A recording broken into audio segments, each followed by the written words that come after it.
Shri Venkateswara gold తాకట్టులో ఉన్న మీ బంగారాన్ని విడిపించి కొనబడును.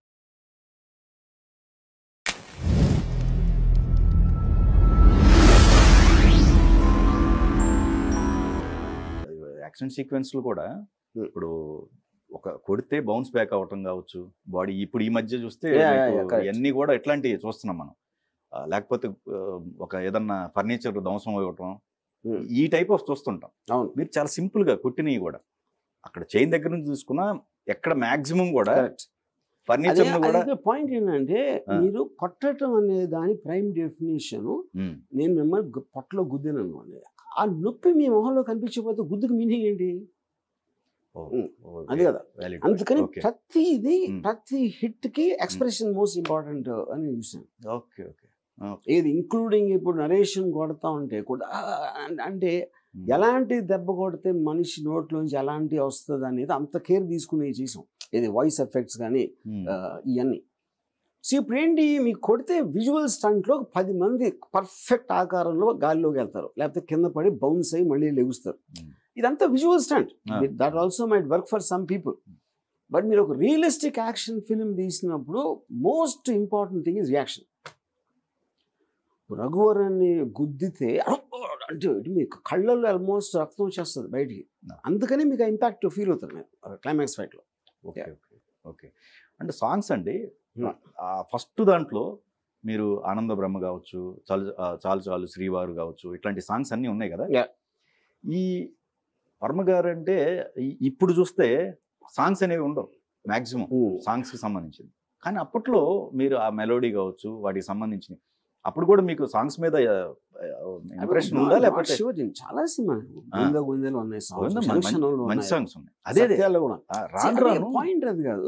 అంటే ఇప్పుడు మళ్ళీ I don't want to get into ఇప్పుడు అనే కాంటెక్స్ట్ లో ఫైనల్ గా ఫిలిం అనేది ఆ ఫిలిం టాపిక్ బూత్ తీసింది ఫస్ట్ టైం.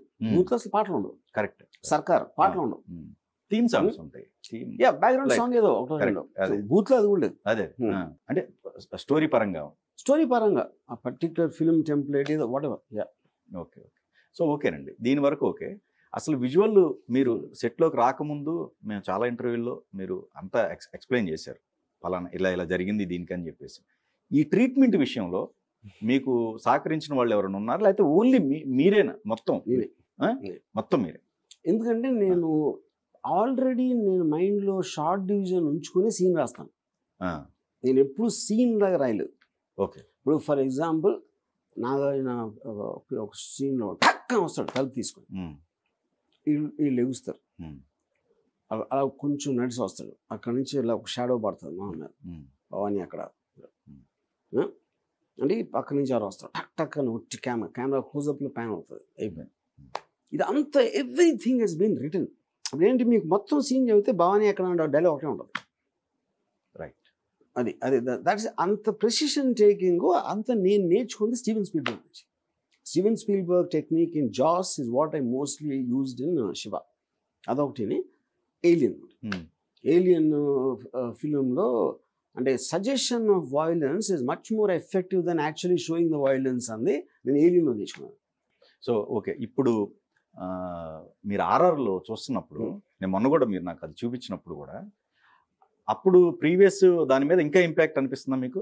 ఏది అప్పుడు ఏంటంటే ఇంపాక్ట్ ఎందుకంటే ఇక్కడ మెయిన్ పాయింట్ మీకు సౌండ్ ఇప్పుడు మోనో ట్రాక్ లో చేసి మోనోలో చేసింది ఇప్పుడున్న సోఫిస్టికేటెడ్ థియేటర్ స్పీకర్స్ లో పెడితే చాలా చందాలుగా ఉంటుంది వినడానికి.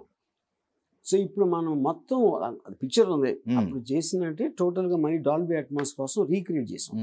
అప్పుడు నేను థియేటర్లో చూస్తామంటే ఆల్మోస్ట్ నరేషన్ కొట్టినప్పుడు నేను ఉలికిపోతాను. తెలిసి నాకు ఎగ్జాక్ట్గా ఏం జరగబోతుందని తెలిసినా కూడా just jumped up from the seat. అంత ఎఫెక్ట్గా ఉంది టోటల్ సౌండ్ ట్రాక్.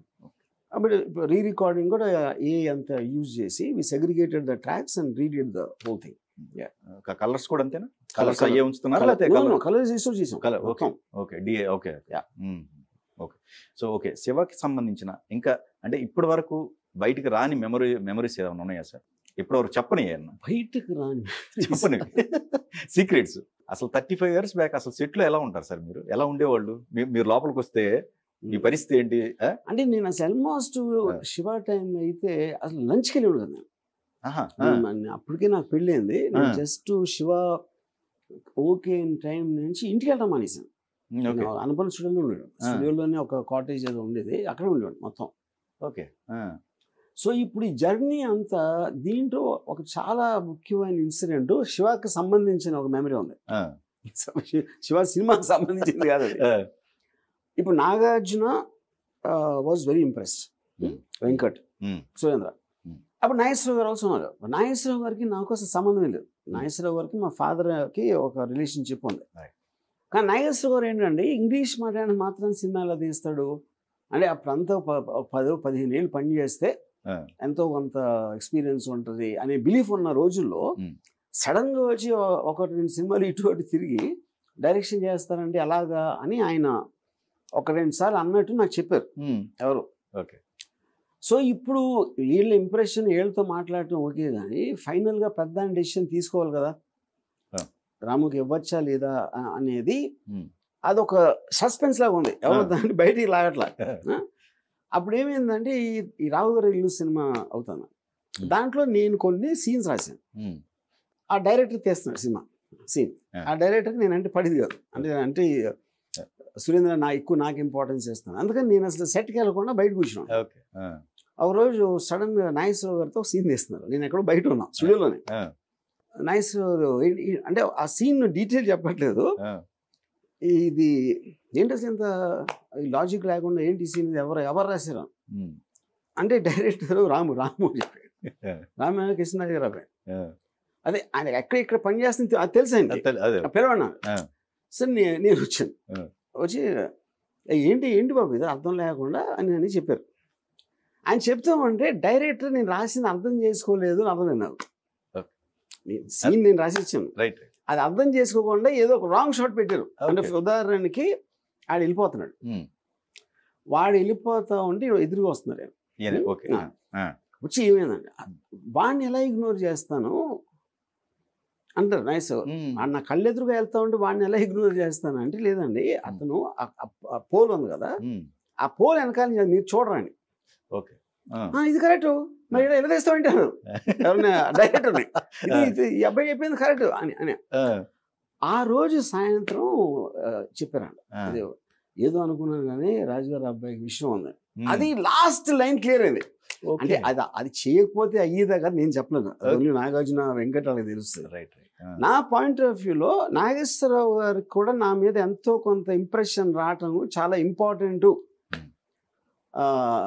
అనేది ఆ ఒక్క సంఘటనతో. అందుకని ఆ డైరెక్టర్కి థ్యాంక్స్.